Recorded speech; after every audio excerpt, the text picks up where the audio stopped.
Você que esteve aqui na Santa Ceia, nós falamos sobre o que, gente? O arrebatamento da igreja está próximo. Só recapitulando a você, porque hoje nós vamos continuar e nós vamos falar sobre a grande tribulação hoje. E aí depois nós vamos orar e ministrar sobre a sua vida, mas só para recapitular um pouco aqui, você que está com a sua Bíblia aberta, o arrebatamento é um termo usado na Bíblia, na primeira epístola do apóstolo São Paulo aos Tessalonicenses, no capítulo 4, do versículo 13 ao versículo 18. Essa palavra significa arpásio, arpax, que significa ser tirado subitamente. Hoje, eu vi um teólogo, porque teólogo sem o Espírito Santo é um demônio. Teólogo sem Espírito Santo é um satanás. Porque pregação, irmão, é teologia pegando fogo.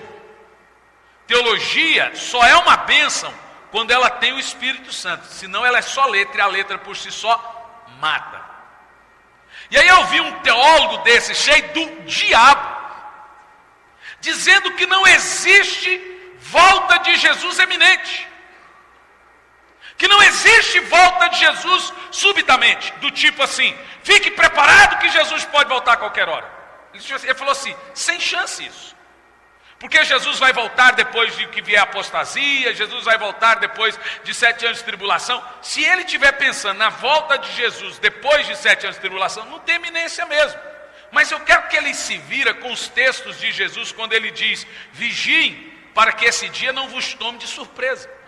Eu quero que ele se vira com os textos que o apóstolo São Pedro diz que o dia do Senhor virá como o ladrão da noite. E o próprio Jesus usou o termo, o Filho do Homem vem como ladrão de noite. E aí Jesus diz, se o dono, olha o que Jesus fala, se o dono da casa souber o dia que aparece o ladrão, ele ficaria esperando.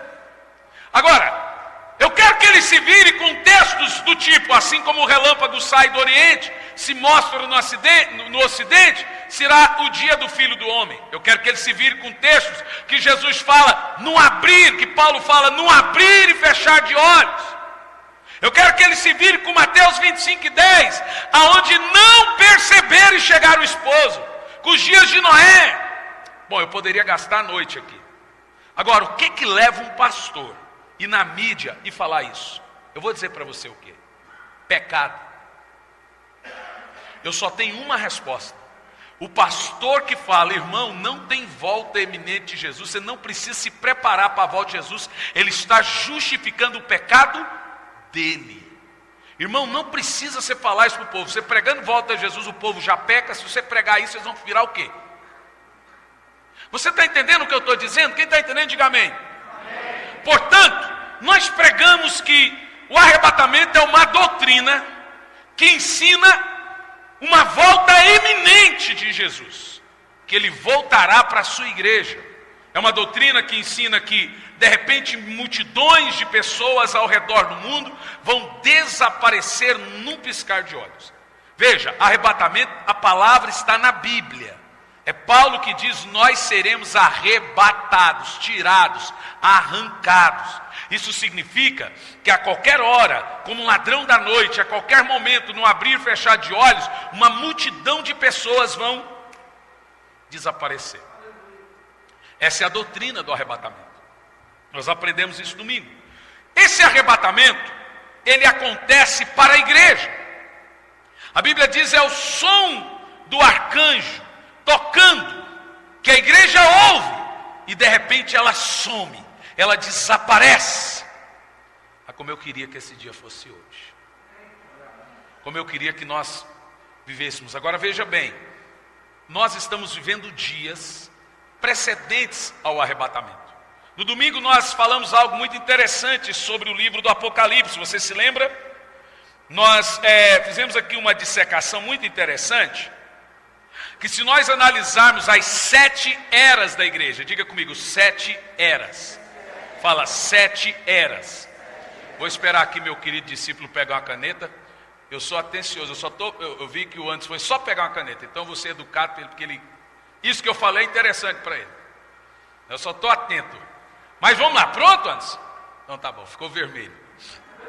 Já conheço antes.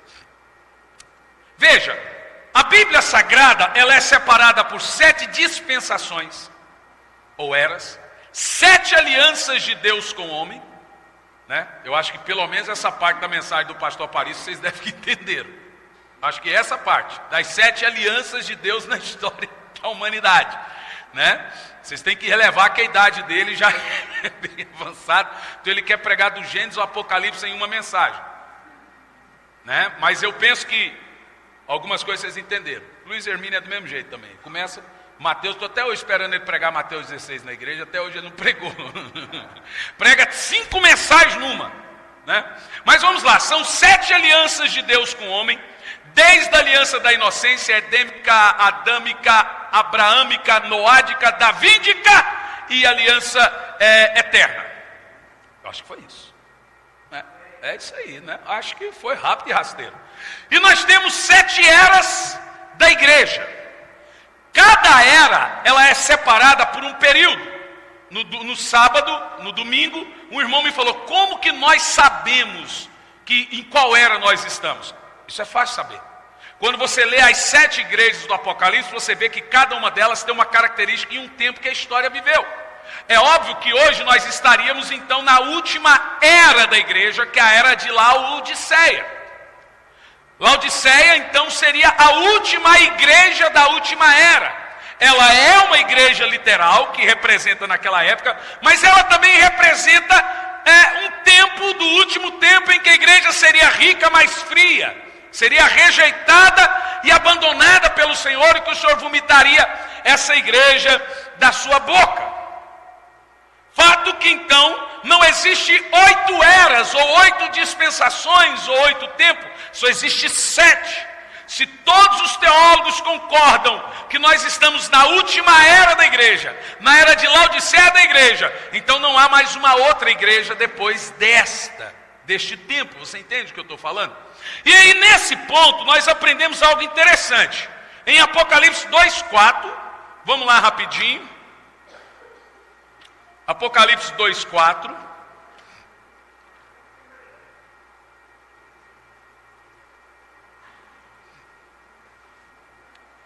Para a primeira era da igreja, a era de Éfeso, diz assim, ó: entretanto, tenho porém contra ti que abandonaste o teu primeiro amor. Recorda-te, pois, de onde caístes, arrependa-te e volta à prática das boas obras. Aí o Senhor diz assim para Éfeso: porque se não te arrependeres, em breve virei. Diga comigo essa palavra: breve virei. Para a primeira era, o Senhor olha para a igreja. Agora veja como isso é interessante. Ele diz: breve virei. Agora nós vamos para uma outra era, uma era anterior à nossa, que é chamada de era de Filadélfia. Uma era muito boa, né? Em Apocalipse 3:11, vira a página. A era de Filadélfia, ele assim diz para Filadélfia: aquele que tem ouvidos, compreenda o que o Espírito revela às igrejas. Aí ele diz assim, ó, é isso mesmo? O vencedor de maneira alguma, Apocalipse 3.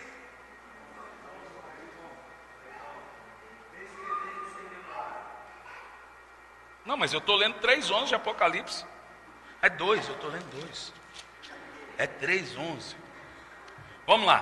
Para a era de Filadélfia, em Apocalipse 3:11, o Senhor diz o seguinte: a penúltima era da igreja: eis que venho sem demora. Agora veja bem, para a igreja de Éfeso, ele diz o quê? Breve virei. Para a igreja de Filadélfia, ele diz o quê? Venho sem demora. Em algumas Bíblias está cedo venho. Qual Bíblia está cedo venho? Nenhuma? Então nenhuma Bíblia está cedo venho. Mas tudo bem, que seja, breve virei. Breve virei, breve virá. Agora veja para a última era o que o Senhor diz. No caso é o nosso tempo, é a nossa dispensação. É essa era agora, a era de Laodiceia. Em Apocalipse 3:20. Vou recapitular. Para a primeira era ele diz o quê? Breve virei. Para a penúltima era ele diz o quê?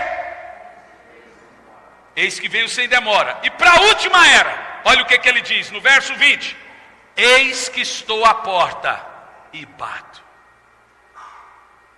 Olhe bem, viu, Joraci? Você que estava dodói no domingo, era você ou Luiz estava dodói? Era ele. Luiz estava dodói. Um marmanjão desse tamanho dodói aí. Veja bem, para a primeira era, o Senhor tem um cuidado de dizer: ainda não estou vindo, breve virei. Para a penúltima era, o Senhor ainda tem o cuidado de dizer: ainda não estou vindo, venho sem demora. Mas para a última era ele diz: eu já estou vindo, estou às portas. Leia aí na sua Bíblia: eis que estou às portas e bato. Deixando claro para você, irmão, que eu não preciso ser um doido, maluco, para sair por aí fazendo continhas dispensacionalistas, como os preconceituosos da doutrina dispensacional gostam de dizer da gente. É simples de entender. O Senhor está falando para a era de Laodiceia, a era da mornidão, a era de crentes que não têm vontade de ir para a igreja, de crentes que passam uma cara sem ir na igreja, porque o fato de você não congregar, irmão, já é sintomas de laodiceano.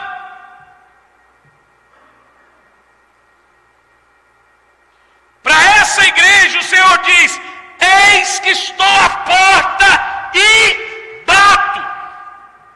Deixando claro que Jesus está vindo para arrebatar a sua igreja nesta era. Olhe bem, nós somos a era do retorno de Cristo. Nós somos a era do arrebatamento da igreja. Não tem mais uma outra era, não tem mais um tempo, não tem mais uma dispensação. O relógio já está cruzando o ponteiro da meia-noite. A Bíblia diz: à meia-noite o noivo veio. E ele está voltando para levar a sua igreja. Dito isso, recapitulado isso, falamos isso. O interessante também, nós falamos domingo, sobre então, se não é sinal para o arrebatamento da igreja, porque ele é iminente, ele é secreto, como nós saberemos que estará perto o arrebatamento da igreja? Nós recordamos aqui alguns sinais precedentes ao arrebatamento, são sinais interiores, é sinal dentro de você. O primeiro sinal que a Bíblia diz que nós devemos estar atentos, está em Mateus 25:10, é a própria pregação. A Bíblia diz que antes, na parábola das 10 virgens, antes do noivo vir arrebatar a igreja, tinha uma mensagem pregando o quê? Aí vem o noivo, sai-lhe ao encontro. Então, o sinal precedente do arrebatamento é você estar atento à pregação. Nesse ponto, eu falo para você e falo também para quem nos assiste pela internet: cuidado. Aqui não, aqui o povo sempre vai estar em alerta acerca do retorno de Cristo. Mas cuidado, se você está numa igreja que passa 1 ano, 2 anos, 6 meses ou até mais, sem sequer anunciar o retorno de Cristo. E agora eu estou fazendo uma acusação: sai dela! Você que quer subir com Cristo, procure uma igreja que anuncie o retorno dele. Não estou dizendo qual tem que ser, mas se você quer estar pronto para a volta de Jesus, como que você está num lugar que não te alerta sobre tal feito? Chega lá e fala para o seu pastor: eu gostaria de lhe fazer uma pergunta. Por que o senhor não prega volta de Jesus? Alguns vão dizer: veja, é coisa do final dos tempos, então Deus já sabe de tudo. Mas peraí, a Bíblia manda pregar. Ou então outros vão dizer: eu não entendo. Então vai estudar, vai aprender, vai ler na Bíblia. Agora, pense comigo. Você conhece igrejas que passam... Honestamente, vou perguntar aqui para esse público aqui. Você já esteve em uma igreja durante anos que nunca foi pregada a volta de Jesus? Seja honesto, levanta a mão. Tem alguém aqui? Levanta a mão bem alto. Bem alto, vá. Jesus. Ou então você já esteve em igreja que passava ano e pregavam uma ou duas vezes sobre a volta de Jesus só para dar justificativa? Levanta a mão. Então junta você com os outros. Agora, por que, irmão? Ou seja, prega ali rapidinho ali para falar que pregou, porque prega de tudo. Não dá ênfase no tema. Então, irmão, domingo passado veio um irmão aqui nos visitar. Ele disse assim: pastor, eu vim aqui. Ele já congregou com a gente, mas ele não está mais com a gente. Quer dizer, ele está vivo, não está? Falou: pastor, eu vim aqui porque eu estava com saudade de uma boa palavra. Falei: né? Você come aqui e paga a conta em outro lugar, né? Mas amém. Então, ele queria ouvir uma boa mensagem, principalmente sobre a volta de Jesus. Agora, os irmãos não ficam conjecturando quem quer não, porque tinha vários irmãos de outras igrejas visitando aqui a igreja, então nem que me mate. E se você pôr um nome aí, eu falo: mentira! Mas vamos lá. A palavra segunda, sonhos constantes. Diga: ter sonhos. Quem aqui sonha de vez em quando com a volta de Jesus? Uau, é gostoso, né? Quem quer sonhar? Senhor, dá sonhos para os seus filhos sobre a sua volta. Que eles amanheçam em lágrimas de tanta emoção ao ouvir o som da trombeta nos sonhos. Você vai ter. Porque não tem sonho melhor. Precedentes ao arrebatamento da igreja, a igreja vai, os irmãos, as crianças principalmente, vão começar a ter sonhos, né? E sensação de expectativa. Quem aqui vive uma sensação que tem algo prestes a acontecer? Alguma coisa vai acontecer. Quem tem essa sensação? Eu tenho. E essa sensação é o próprio Espírito Santo que diz. Dito isso, irmãos, se o arrebatamento da igreja acontecer hoje, o que acontece com o mundo depois? Quem está com o mundo? Quem está comigo? E com o mundo? Quem vai ficar feliz quando Jesus voltar? Eu não vou ficar feliz, eu vou subir feliz. Se você vai ficar feliz, é com você. Você fica esperto, irmão. Você está dormindo, rapaz. Vai ficar feliz. Em Mateus 24 e 15, abra aí a sua Bíblia.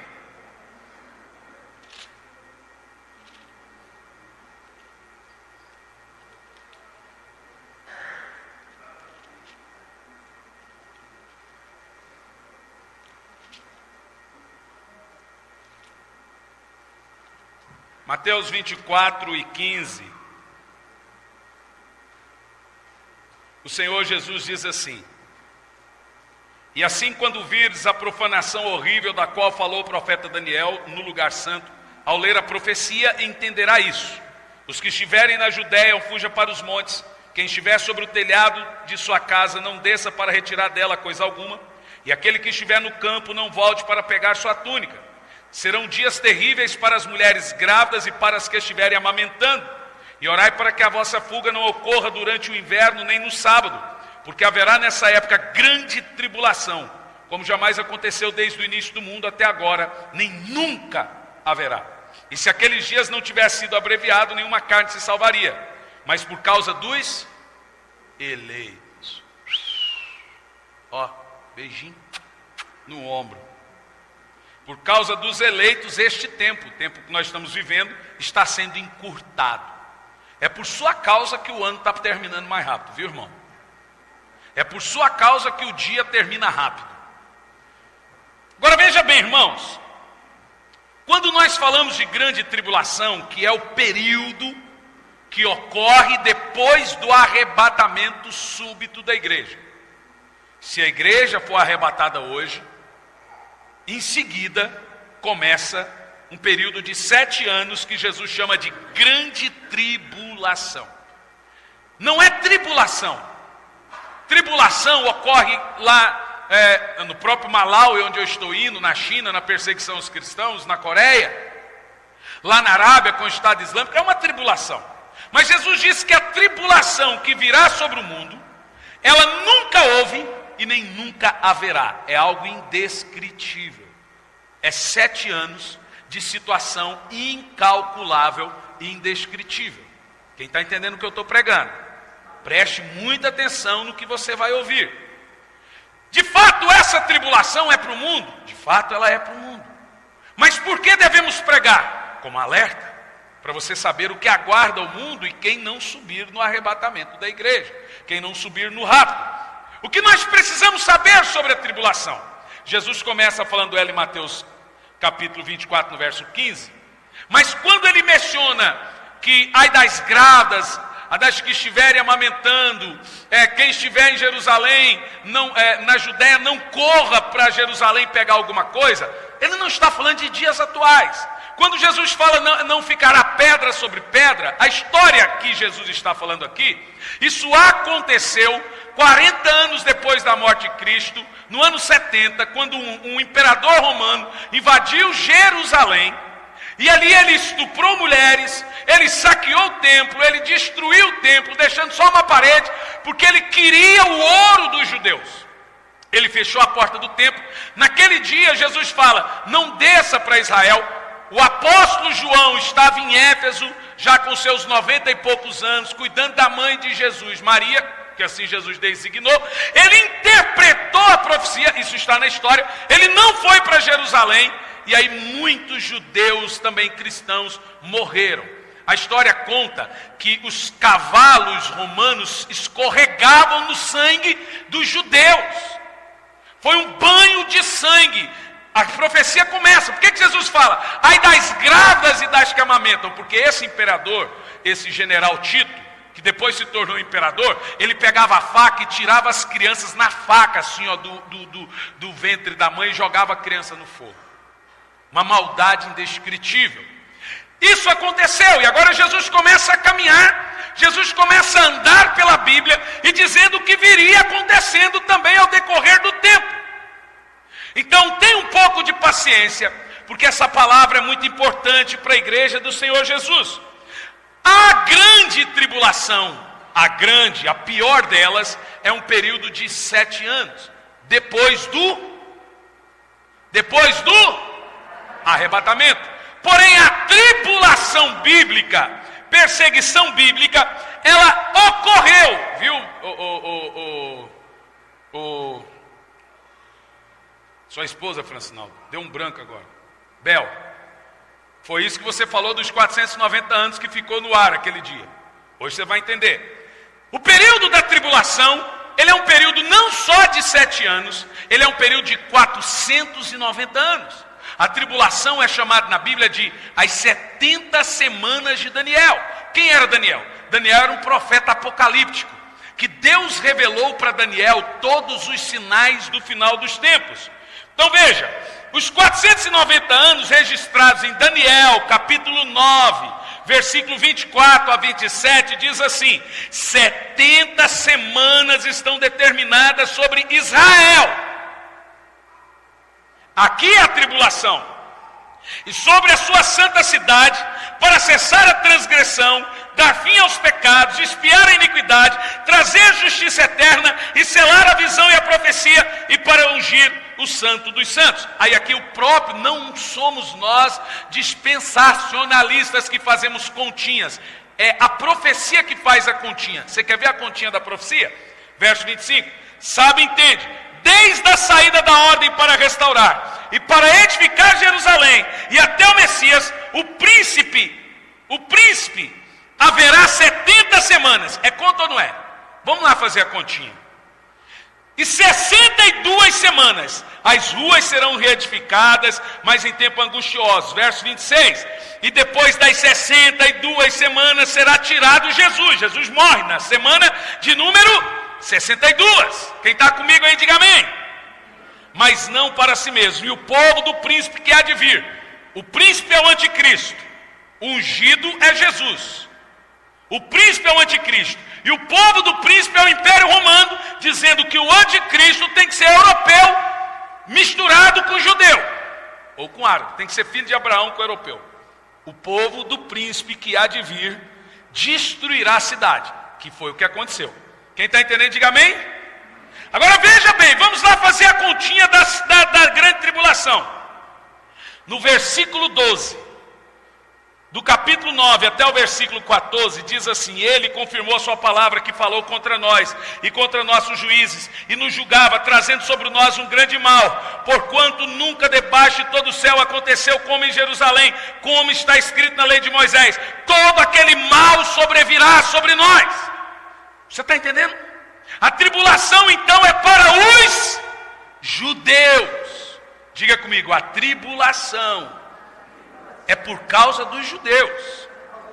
Inclusive esse será um dos motivos que o anticristo vai usar para jogar o mundo contra o judeu. O anticristo vai vir e vai jogar e falar: é por causa deles, é por causa deles. E aí o mundo todo vai se voltar contra o judeu por causa da tribulação. Eles são os culpados dela.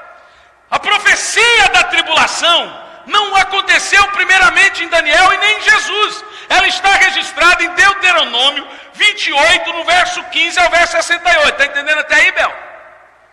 Diz assim: será porquanto que não deres ouvido à voz do Senhor teu Deus, para não cuidares em fazer todos os seus mandamentos, seus estatutos que eu te ordeno, então sobre ti virá todas as maldições e te alcançarão. Em Daniel, o povo diz: recaiu sobre nós o que Moisés disse, porque não obedecemos. Entendeu agora porque vai vir a grande tribulação?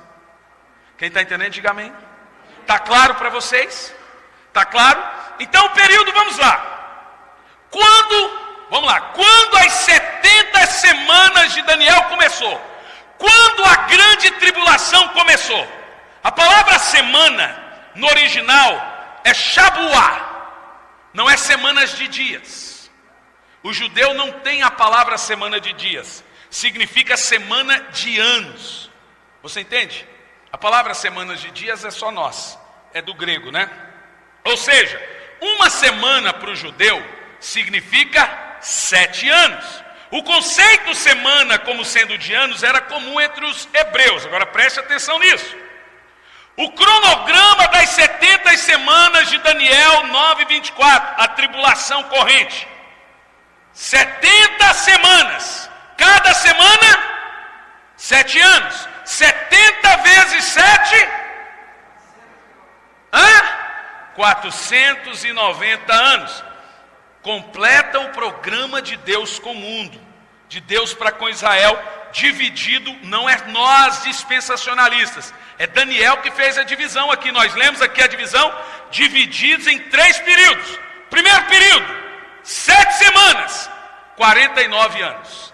Segundo período, 62 semanas, 434 anos. E depois o último período, 7 anos. Uma última semana faltando, que é 7 anos. Por que que essa última semana não foi contada? Veja você. Por que que os 434 anos são contados? Por que que esses outros anos são chamados de tribulação e os últimos 7 anos não são? No total, irmãos, a tribulação é chamada na Bíblia de as 70 semanas de Daniel. Diga, as 70 semanas de Daniel. Então vamos lá. Primeiro, olha o que Daniel fala. A grande tribulação. Durante as primeiras 7 semanas, diga comigo, 49 anos. Jerusalém foi reconstruída em tempos trabalhosos. Lá no tempo de Jeremias. Isto é descrito em Neemias, isso é descrito em Neemias. Diz assim Neemias no capítulo 2: a saída da ordem para restaurar e reedificar Jerusalém é o decreto de Artaxerxes, tal como está registrado. Durante 49 anos seguintes, Jerusalém foi reconstruída. Olha lá, começando a tribulação lá aonde, gente? Em Neemias. Quem está comigo aí? O exílio na Babilônia, a perseguição pelos persas, já era o quê? Tribulação. É isso que Daniel está falando. Quem está me acompanhando aí? E continua o texto. Segundo, primeiro período, 49 anos. Falta o segundo período, 62 semanas seguintes, que dá 434 anos. Segundo período, as 62 semanas, recontando, cada semana são 7 anos. São quantas semanas a tribulação? 70 semanas. Faltam quantas para ser contada? Uma semana, que é 7 anos. Não sou eu que estou falando isso. É Daniel que fala isso. Quem está comigo aí? Irmão, seu pastor pode ser feio, baixinho, mas lê a Bíblia. Aqui nós não vamos pregar o que a gente acha que tem que pregar. Nem eu, nem o pastor Samuel e nem os demais pastores. Nós vamos pregar o que a Bíblia diz que tem que pregar. E está escrito na Bíblia, não é continha nossa, o que se lê, se prega. Olha o que está escrito na Bíblia. As 62 semanas seguintes, 434 anos, entende-se desde a reconstrução de Jerusalém até o nascimento de Jesus. Veja você que são 430 anos de silêncio de Deus. Vou te fazer uma pergunta. Quem era a voz do que clamava no deserto? Quem, gente? Mais alto? Mais alto o nome dele? Claro que não! Onde você leu que João Batista era a voz do que clamava no deserto? João Batista era a voz do que clamava, não a voz que clamava. A voz era Deus. Eu vejo um monte de pastor, todo mundo fala isso, que João Batista era a voz do que clamava. A voz é Deus, irmão. A Bíblia não diz voz que clama, a voz do que clama. Quem clamava no deserto 430 anos era Deus. E ele usou quem? João Batista. Você entendeu? Então alguém pode dizer, eu sou a voz? Claro que não. A voz é Deus, irmão. É voz do que clama no deserto. Não é voz que clama no deserto. Está comigo? Quem está comigo, diga. Quem é a voz? É Deus. E quem clamava por Deus? João. Então nunca mais diga que João Batista era a voz. A voz é Deus. E tem gente aí pondo na boca assim, falando, eu sou a voz. Ui. Fala assim comigo, ui. Eu não sou. A voz é Deus. Amém? Deus é a voz que clama. Prosseguindo. É só exegesezinha para dissecar um pouco a Bíblia. Mas prosseguindo a Bíblia Sagrada. 62 semanas foram contadas até o nascimento de Jesus. Até a morte de Jesus, 69 semanas. Restando uma última semana. São 70. Cada semana 7 anos. A última semana de Daniel é chamada de 7 anos de tribulação. Por que que essa semana não pode ser contada? Eu vou te dizer por quê. A tribulação, nós lemos aqui na Bíblia, tanto em Deuteronômio como em Daniel, que ela é por causa de Israel.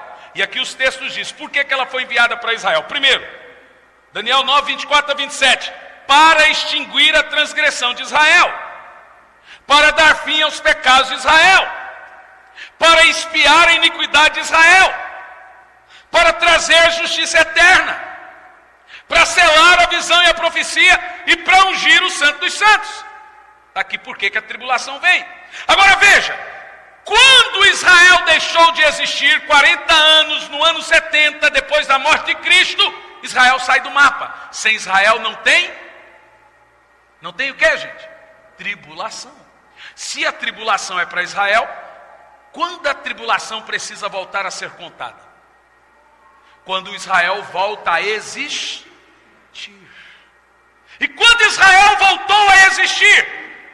14 de maio de 1948, Israel volta a existir. Só que tem um detalhe nesse ponto. Passa a ter um novo ingrediente na história mundial. Esse ingrediente é você, a igreja. Com a igreja aqui, a Bíblia diz que nós não somos filhos da ira. Isso tem que ficar na sua cabeça. A ira de Deus não é para você. A disciplina sim, ira não. Deus não traz ira sobre filho. Deus traz disciplina sobre filho. Deus traz ira sobre o mundo. A Bíblia diz que nós não somos filhos da ira. Eu quero que você diga isso bem alto, para não sair do seu coração. Diz, eu não sou filho da ira.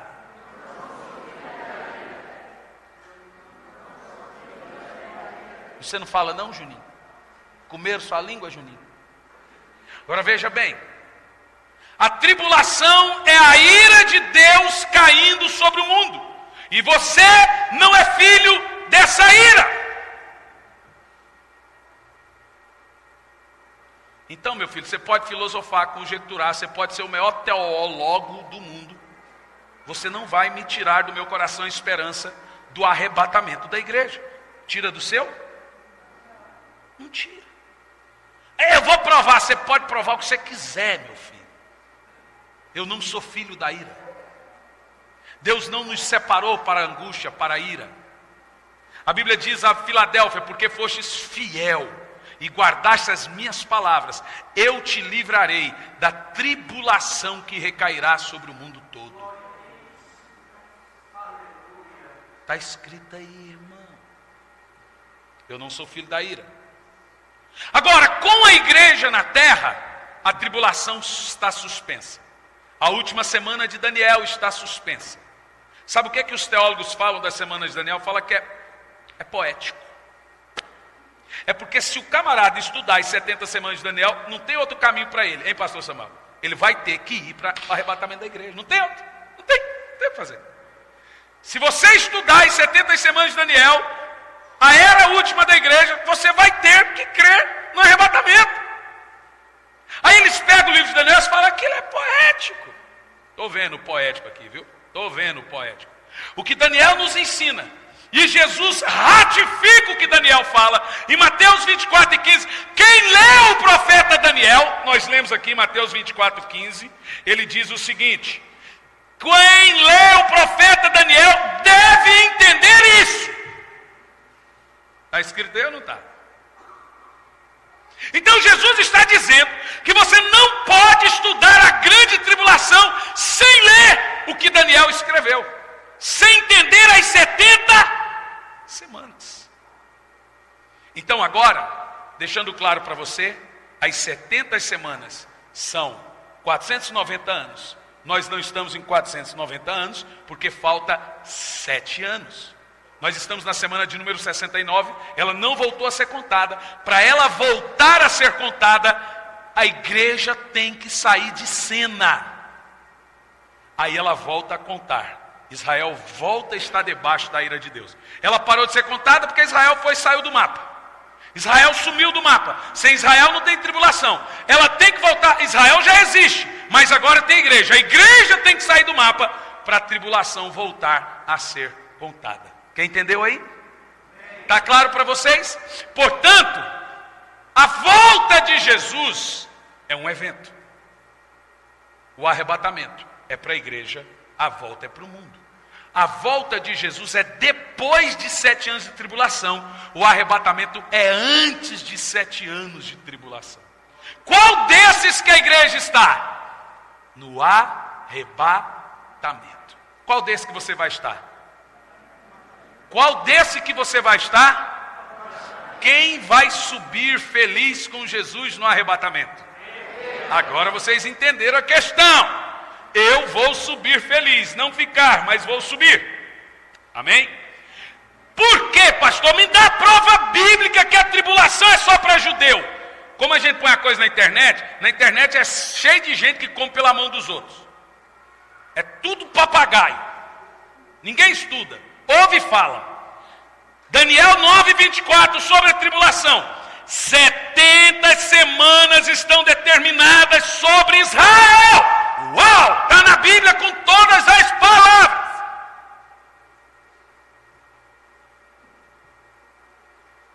Amém? O que acontece na última semana de Daniel? Agora eu vou para a parte simples. Olha para mim. Se Jesus voltar hoje no arrebatamento, a trombeta soar hoje, começa 7 anos de angústia e tribulação no mundo.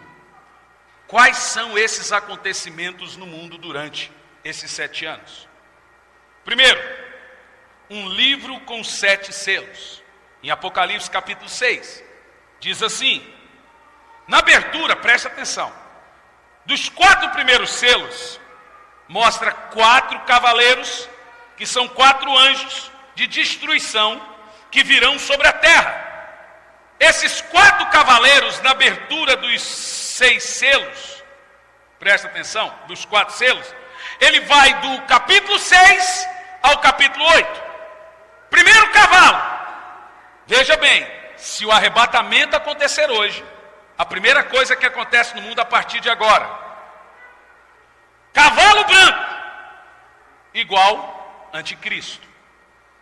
Aí, pastor, mas a Bíblia diz que ele saiu para vencer. Mas não diz que ele venceu. Diz que ele saiu para vencer. Jesus não carrega um arco. Jesus carrega uma espada. E Jesus não vem vestido de branco. Jesus vem vestido de vermelho. A Bíblia diz que o cavalo é branco, mas a sua veste é salpicada de sangue. A veste de Jesus na ocasião do retorno de Cristo é vermelha, não branca. O anticristo está vestido de branco com um arco. Jesus de vermelho com uma espada. Cavalo branco, anticristo. Cavalo vermelho provoca guerras. Cavalo preto provoca recessos e crises financeiras. Vocês viram o que a Dilma falou hoje no jornal? Que 2016 vai ser pior que 2015. Gente, que palavra de ânimo que ela deu para o brasileiro. É a presidenta que vocês elegeram.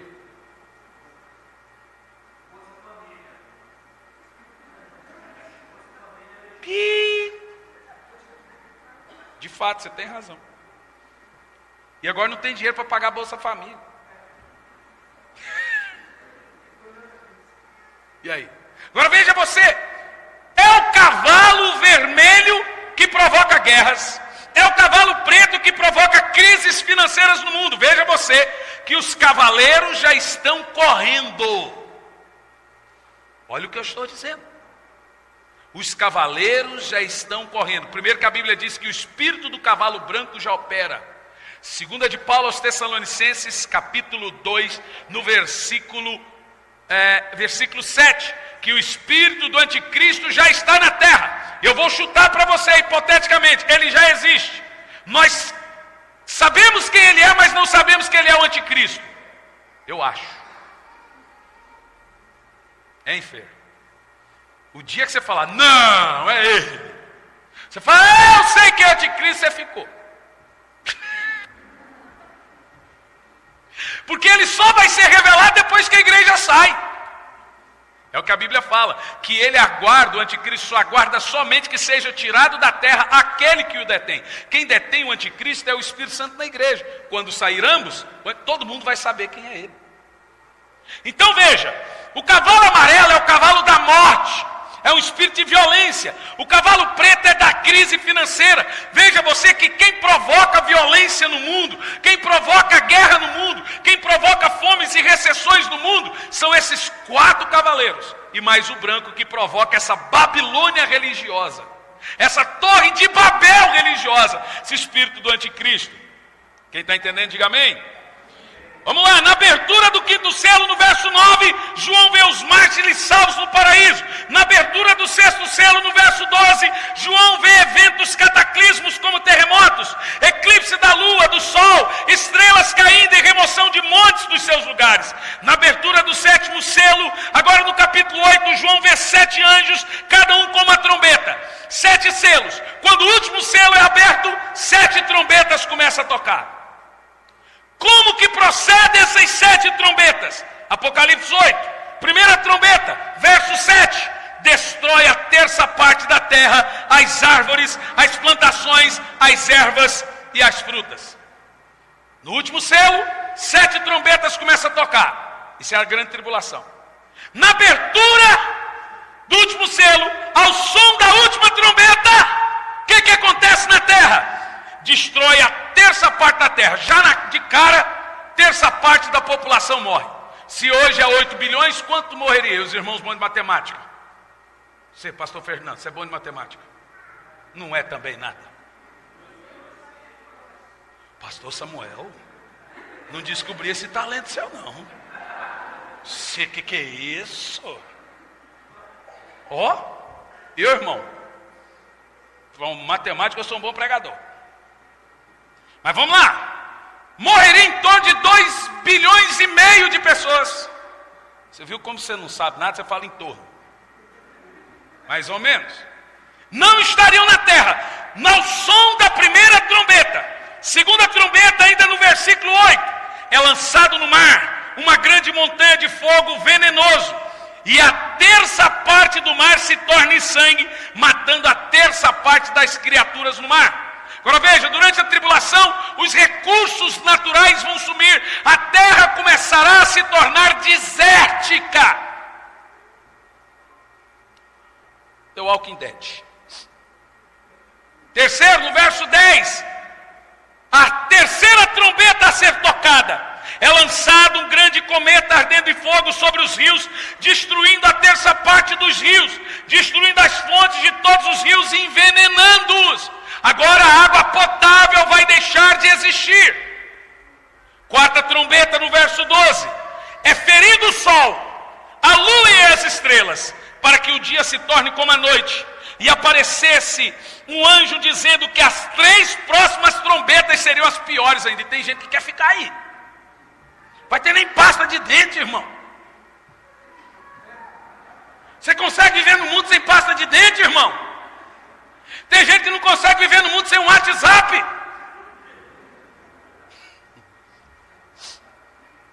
Quinta trombeta, do capítulo 9, do verso 1 ao 11. Agora isso aqui, preste atenção. A quinta trombeta é tocada.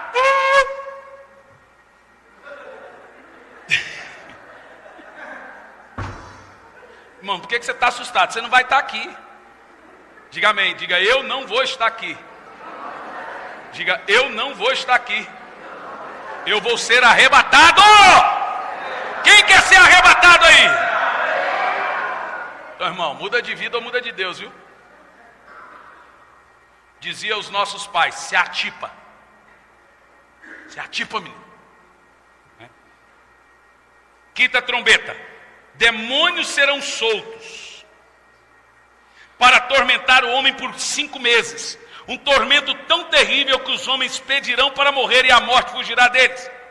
Esse demônio é pior do que Lúcifer. Olha o nome desse anjo caído, que está preso esse anjo. Ele e os seus soldados estão presos. O nome dele é Abaddon, conhecido como Apolion. Ele está preso, sendo guardado para esse dia. Se Apolion tivesse solto, ele derreteria a carne das pessoas. Mas ele está preso. Sexta trombeta, capítulo 9, verso 13. Será liberado 4 anjos que estão presos junto ao rio Eufrates, a fim de matarem a terça parte dos habitantes da terra com muitas pragas. E a sétima trombeta, chamada na Bíblia de a última trombeta, é a segunda vinda de Cristo. E aí agora, você volta com Ele. Abra sua Bíblia em Apocalipse 19. E aqui eu termino.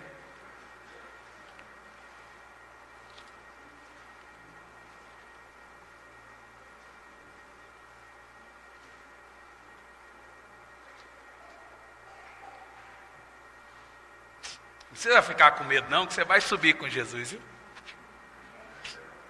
Eu só fico olhando aqui, tem gente que está com medo, assustado, para vir aqui para ouvir terrorismo. Não precisa ficar preocupada não, minha filha, que você é ovelhinha dessa casa, você vai subir com Jesus, viu? Quem vai subir com Jesus? Eu sei que assusta. Mas você tem que saber que isso aqui não é para você. Amém? Amém? Agora veja, Apocalipse 19, verso 1, diz o seguinte: o céu se abre e você sobe. Antigamente, na época do pastor Leandro, do pastor Alexandre, o pastor Samuel era o ministro de louvor na igreja. Ele cantava assim, ó: é de repente que acontece. Lembra, pastor Samuel? É de repente que acontece. O céu se abre, o Espírito desce. É de repente que acontece. Jesus aparece. É da igreja, João. Isso é da sua época, João.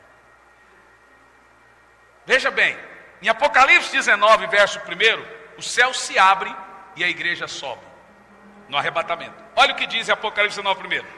Havendo passado esses acontecimentos, veja você que tudo para trás de Apocalipse 19 é a grande tribulação, ok? Do capítulo 4 ao 19 de Apocalipse é grande tribulação. Aí olha o que fala no verso 19.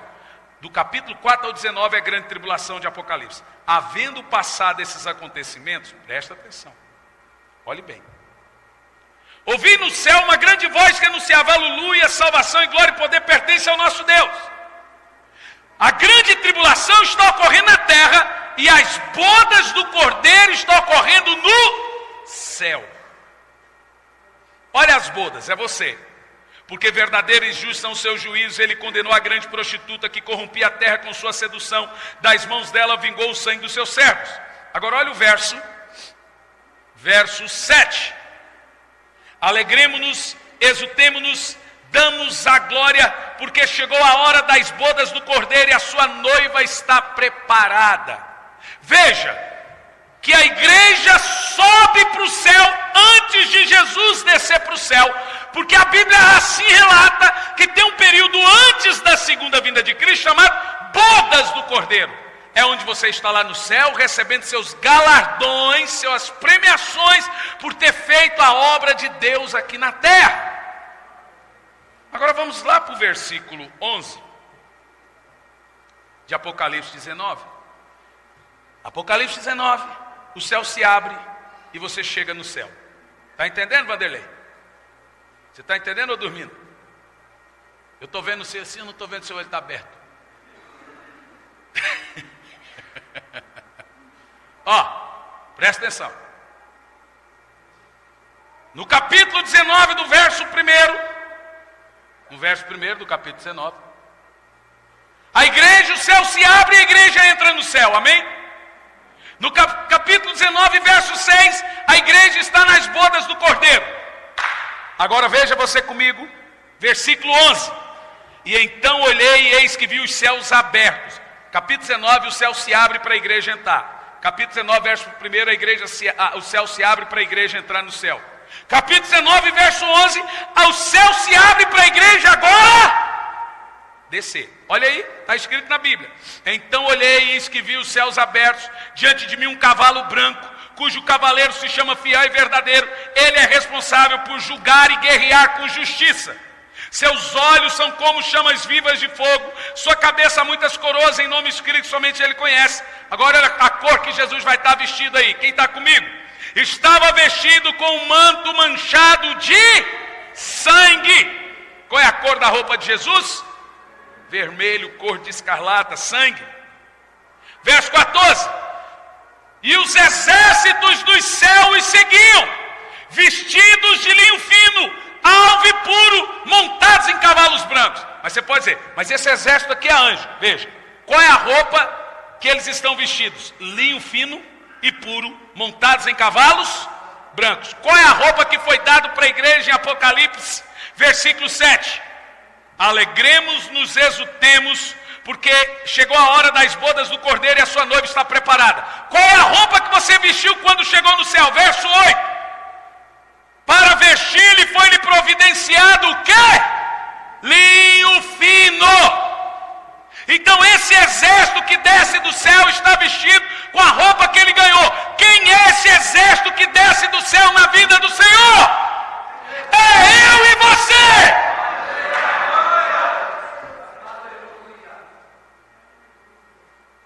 Sabe o que significa? Que a igreja hoje é noiva, se torna esposa, é treinada para ser um exército e desce para guerrear com Jesus. Olha o que diz a Bíblia. E os exércitos do céu o seguiam, vestidos de linho fino, alvo e puro, montados em cavalos brancos. Uma espada afiada saía da sua boca para ferir com ela as nações.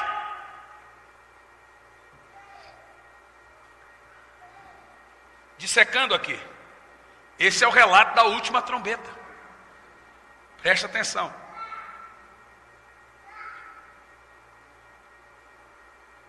Quando viu Daniel, seu profeta? Quando a trombeta do arrebatamento tocar, eu estou tentando ser simples, que Apocalipse é difícil, gente. E veja, você que eu estou tentando ser simples o máximo possível. Quando a trombeta do arrebatamento tocar, você sobe. E o que você fica fazendo lá por 7 anos? Vamos ver se você entendeu? Bodas do Cordeiro, galardões, festa. E enquanto isso, o pau quebra aqui na terra. Depois de 7 anos, a última trombeta toca. Esses 7 anos na terra, 7 selos, 7 trombetas. Quando a última trombeta tocar, você vem com Jesus para a guerra, chamada Guerra do Armagedon. Agora veja bem o que você está aprendendo aqui. A grande esperança para você é subir com Jesus. Por que um pastor prega a grande tribulação? Por que ninguém prega? Porque é chato de ouvir, é muita conta e muito detalhe. E aí, não vamos pregar então? Vai deixar o povo no escuro, nas sombras? Se Jesus, uma irmã, não aqui, lá no centro chegou, ai pastor, é tão chato de ouvir essas mensagens. Falei, quais? Sabe o que eu estava pregando? A volta de Jesus. Falei, pastor, dá um pouquinho aí de água para descer. O que você quer dizer? Aí prega umas bênçãos. Falei, irmã, vai arrumar outra igreja para você. Você vê que a Bíblia, isso é exatamente o que Paulo diz, está dando coceira nos ouvidos aqui, ó. Não consegue ouvir, irmãos. Eu sei, você é cansaço, mas vença aí o cansaço. Isso aqui é para você saber, é conhecimento, é pureza. Se para você é difícil, para mim então tem que sistematizar tudo isso. Agora, qual é a esperança da igreja? Durante 7 anos, Anderson, a igreja está nas bodas. Aqui na terra 7 selos. Aqui na terra 7 trombetas. 2 testemunhas aparecem em Tel Aviv, pregando para o judeu que Jesus já voltou. Uma testemunha representa a lei, outra testemunha representa a lei e os profetas, a lei e os profetas. Eu posso afirmar a você, sem medo de errar em falsa interpretação, que é Moisés e Elias que vai pregar em Tel Aviv para o judeu. Jesus já voltou, Jesus já veio. Ele nasceu e vocês mataram ele. Durante esses 7 anos, Cris, também 2 bestas vão ter destaque. O anticristo vai estar na sua apoteose. Vai rasgar o tratado de paz de judeu e árabe. O falso profeta vai estar ratificando a palavra do anticristo. O mundo todo agora já vai estar com raiva dos judeus, se preparando para varrer o judeu do mapa. E você lá na glória. E você no céu. Alguém fala assim, que coisa injusta. O pau quebrando aqui, o crente no céu. Pois é, mas nós aguentamos durante a vida toda, chacotinha na escola, ei crentinho, aleluia, farinha no prato, bolo na cuia. Você é um crentinho quadrado. Não, o que nós aguentamos de cristãfobia aí, irmão, de bullying. O que nós aguentamos de perseguir tentação. E tentação que o crente resiste por causa, para subir. Não, eu quero subir com Jesus. Não vou, eu quero subir com Jesus. E perseguição, e crentes com a cabeça cortada. Tem gente que fala assim, mas tem crente sendo perseguido e a igreja hoje não está sendo perseguida. Tudo bem, irmão. O crente lá da Ásia está tendo a cabeça cerrada. Eu preferiria ter a minha cabeça cerrada do que passar o risco da apostasia. Eles não têm risco de apostasia. Aqui é pior, Nani. É pior do que os nossos irmãos lá, com a cabeça cerrada. Porque lá eles não têm risco da frieza espiritual, porque eles estão no fervor da perseguição. Lá eles não têm risco da apostasia e de heresias como temos aqui. Eu preferiria 1000 vezes ser perseguido sem passar o risco de me desviar. Então veja você, que em cada lugar do mundo tem profecia se cumprindo. Na Ásia, cabeças cerradas e perseguições. Na Europa, morto, o evangelho está morto. Nas Américas, o evangelho se apostatou. Está frio e apostatado. Quem me dera, Luiz, se a igreja te corresse perigo de morte e não perigo de desvio.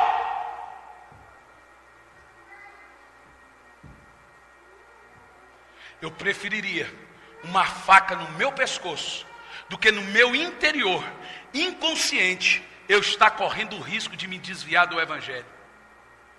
Porque uma faca no meu pescoço, eu estou consciente que eu subo com Cristo. Mas se eu tiver com a minha mente inconsciente que eu estou me desviando, eu não tenho consciência nenhuma.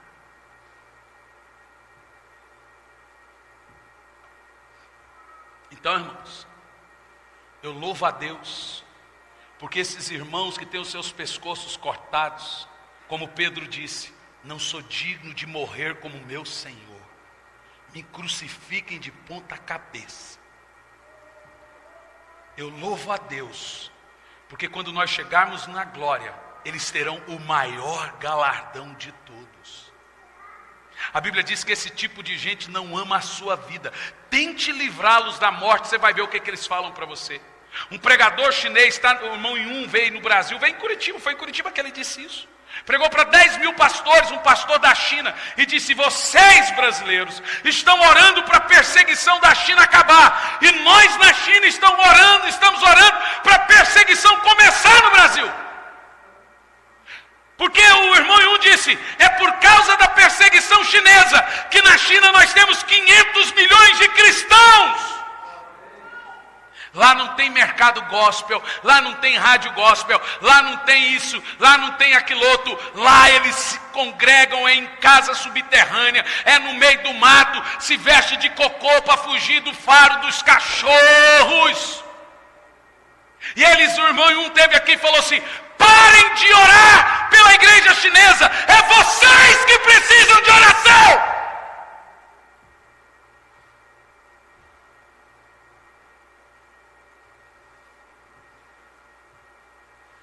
Nós precisamos despertar. Diga, eu preciso despertar. Sabe por quê? Porque Jesus não breve voltará, nem cedo virá. Jesus já está às portas. Jesus já está voltando. Agora olhe bem, temos que parar de brincar de ser crente, brincar de igreja. Temos que ter fervor, paixão, intensidade. E Jesus disse: cuide, para que esse dia não vos apegue, não vos tome de surpresa. Agora veja, você não tem que ficar assustado sem dormir com essa mensagem. Você deve pensar. 1 de João 1,7: se andarmos na luz, como Ele na luz está, temos comunhão uns com os outros, e o sangue de Jesus Cristo nos purifica de todo pecado. Não deixe o diabo te acusar. Quando o diabo vier e te acusar, você fala assim: Satanás, Satanás, Jesus me comprou com o sangue dele. Eu sou salvo, eu sou eleito do Senhor. Amém? Eu quero que você fique em pé no seu lugar.